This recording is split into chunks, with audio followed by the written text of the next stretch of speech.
சொல்றதா சொல்லுங்க சாவச்சு போட்டுருங்க அந்த சொல்லுறான் அவ்வளவு ஜோக்கா இருந்தாடா அவனுக்கு. குழந்தைங்க நீ நல்லவன் நம்பி வாழக்கூடாது. ஹீரோ மாதிரி தானே பாக்குறாங்க. உன் குழந்தைங்க ஒன்னு ஹீரோவா தானே பாக்குறாங்க. தப்பு தானே.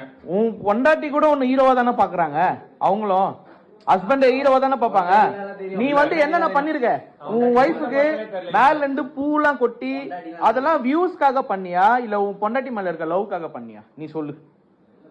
நீ வியூஸ்க்காக பண்ணியா இல்ல உன் பொண்டாட்டி மேல இருக்க லவ்க்காக பண்ணியா? இதெல்லாம் எல்லாமே ஒரு பெரிய ஃபோர்ஜரி மாதிரி தெரியுது விஷ்ணு. பொண்ணுங்க விஷயம் அதுவும் என் தங்கச்சி பார்த்து ஒரு நாள் தான் ஆகுது, அதுக்குள்ள உனக்கு அவ்வளவு காஜி. வந்தாலும் அற விட்டா நீ தாங்க மாட்ட, எல்லாம் எகிரிடும். உனக்கும் அசிங்கம், உன் ஒய்ஃப்க்கு அசிங்கம், உன் பிள்ளைங்களுக்கு அசிங்கம், எல்லாருக்கும் அசிங்கம் உன்னால.